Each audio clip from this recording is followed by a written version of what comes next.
Hey there, viewers. Welcome back to the South Main Auto Channel.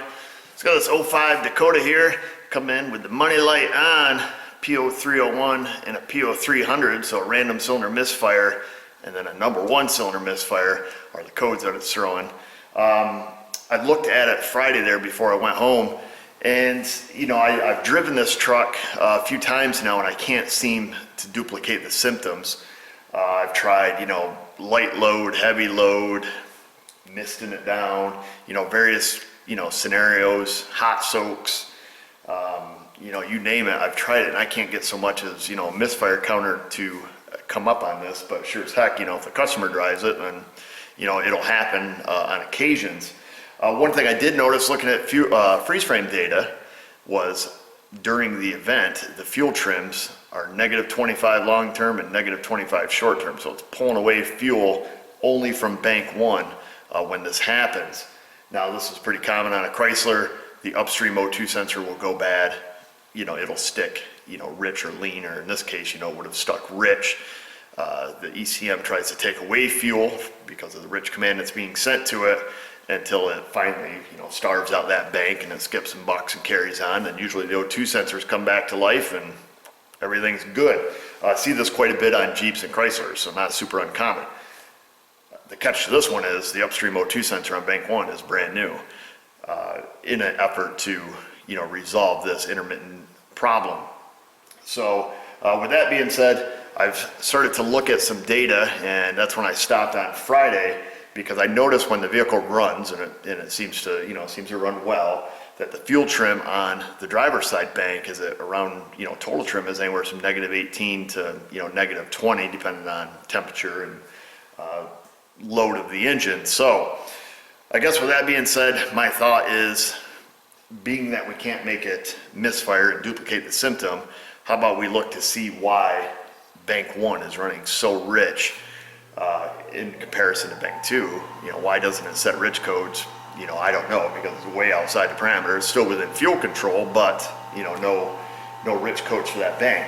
So I'm curious to see, if we look at the problem that we can see at hand, is it relevant to the misfire problem, and is it a good idea to get the vehicle back under, you know, fuel control and get the fuel trims back where they should be before trying to diagnose, you know, the misfire. So I thought I'd stop there. It's Monday morning, it's early, doors aren't open yet, so I thought I'd bring you guys along and see if we can't track this down.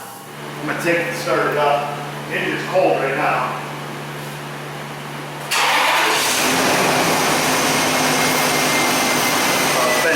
Sitting inside all weekend here. I figure what we'll do, because I know it doesn't make a difference if the engine's hot or cold as far as, you know, fuel trim numbers. Get you guys out of a glare here. Move you around. There we go. So we're just going to pop right into some data stream. Wait for it to go in closed loop here.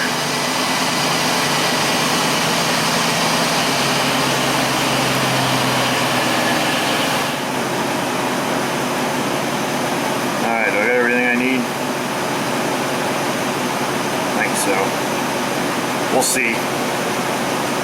Been wrong before. Okay. So you can see our upstream O2 sensors are working, our downstreams are just starting to heat up now.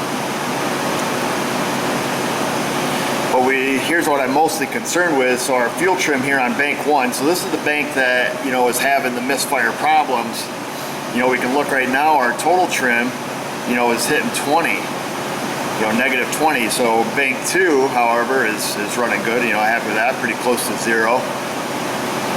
And it doesn't matter what RPM the engine is. I've discovered that our total fuel trim on bank one is always hanging around, you know, -18, -20. So it's a pretty big fuel correction.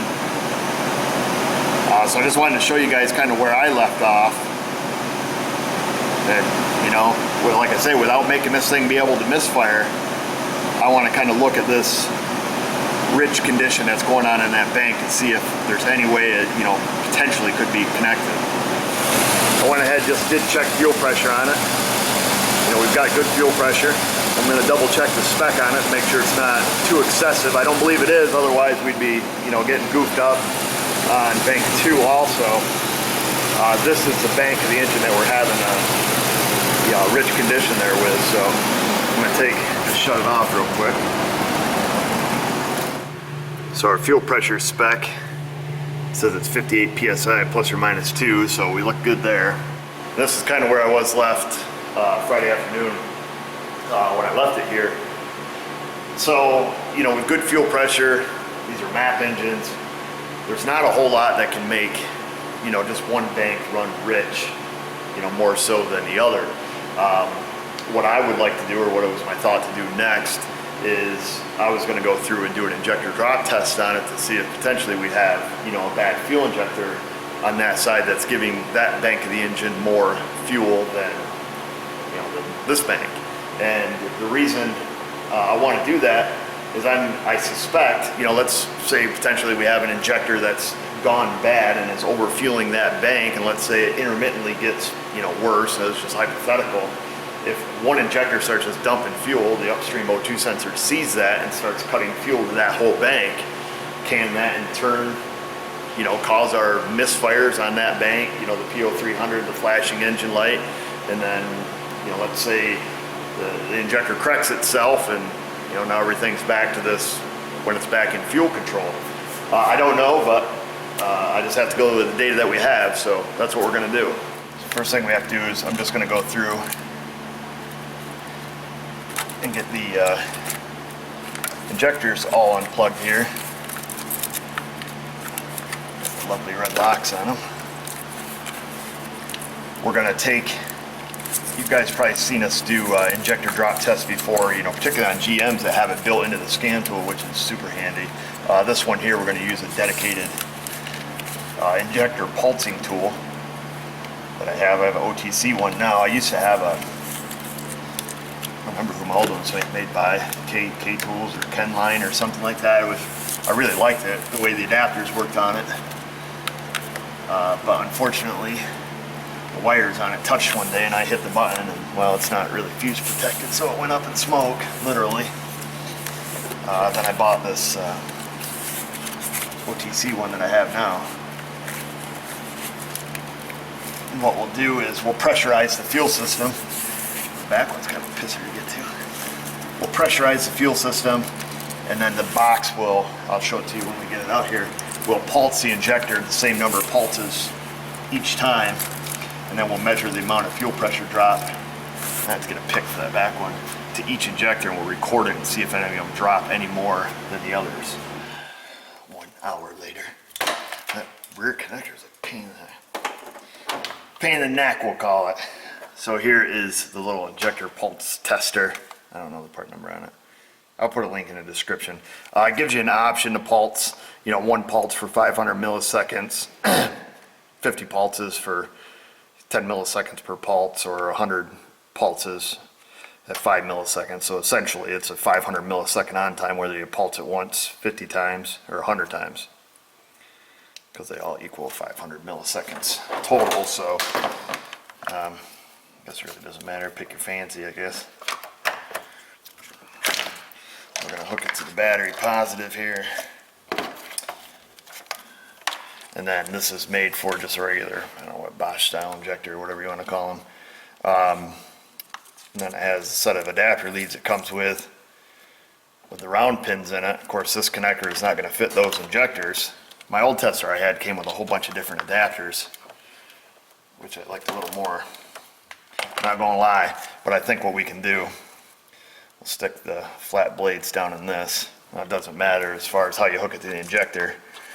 Just don't let these 2 wires touch and push the button, or you'll let the smoke out of the box like I did. Mine was on accident though. So we'll get it hooked to number 1 here. I'll grab a pen and paper. We'll just let them sit on there very gingerly. All right, I think we got good contact. Get a pen and paper here. We're going to have to get our fuel pressure gauge.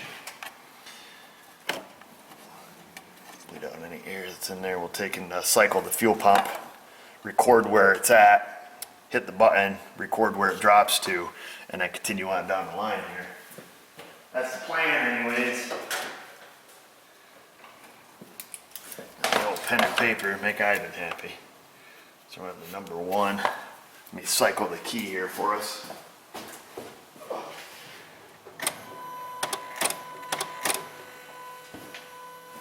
Cycle the key.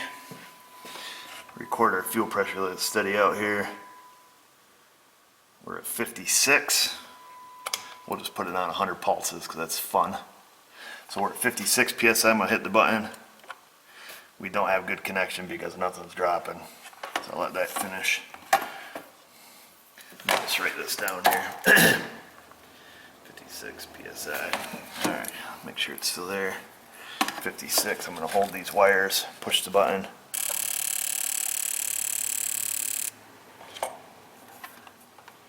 From 56 to, what, 18. That's a huge drop.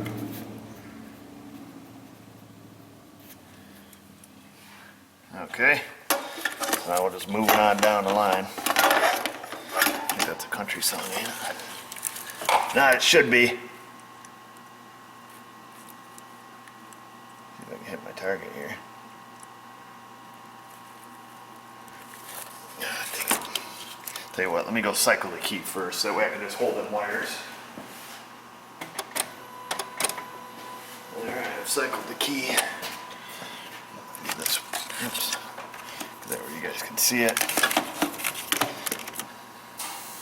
That's why this is kind of a pain with just one adapter on it. Okay, number 3. Get on there, little fella. We're at 54 PSI. Ah, crap, my wires came off. You hear it when it quit there, and we gotta try that one again. If OTC's watching, they can redo their adapter set here. Okay. So we're at 56 PSI.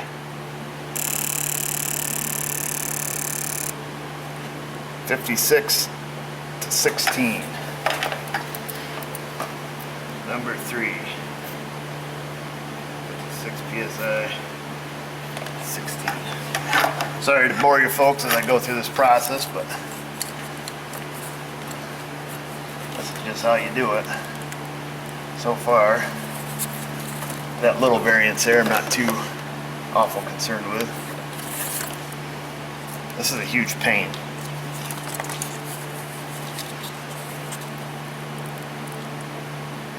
Silly. Okay. Alright, we'll cycle the key. Starting to get the gist of what we're doing here. Okay. 56. Hold my wires.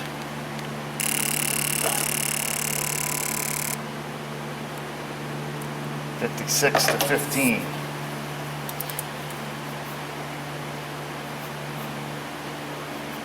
Alright, that is number 5.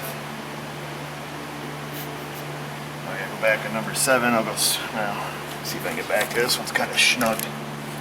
Snug as a bug. Which way are we going here?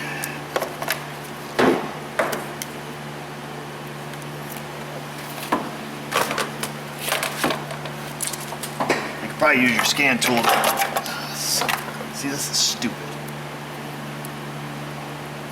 Should have saved all the adapters out of my old kit. That's what I should have done. I didn't. Because they had kind of their own specific connector on them, or adapter ends, whatever. They were pretty short leads, so they really weren't good for much, other than use with the tool. This rear one's a pain.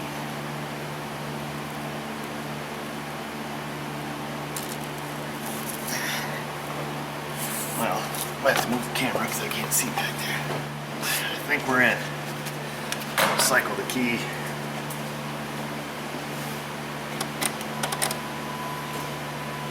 Alright. And you guessed it, we are at 56 on number 7. Try to hold my wires without knocking them out.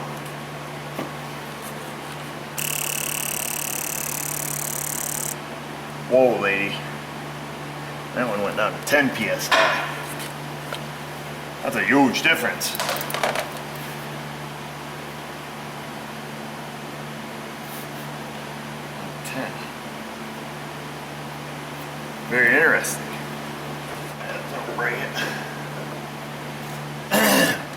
So it's pretty interesting. So the difference between the front cylinder dropped 38 psi on number 1 and 46 psi on the number 7.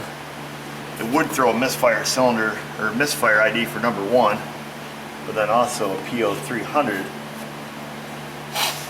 So, you know, is it? Well, be jiggered. I think I see a problem here, lady. Let's check this other one before I show you guys. So this is interesting. That rear number 7 injector is actually physically cracked. Just into the coil body. Let me show you guys this. I'll get you where you can see it. For the injector. Whoa, focus! It's right there, and you guys can see that crack in it. Look at that. I'll be a son of a monkey. So that's pretty interesting. Now, before we get too carried away here, I just want to start the truck with the injectors unplugged because obviously we've added a fair amount of fuel to those cylinders.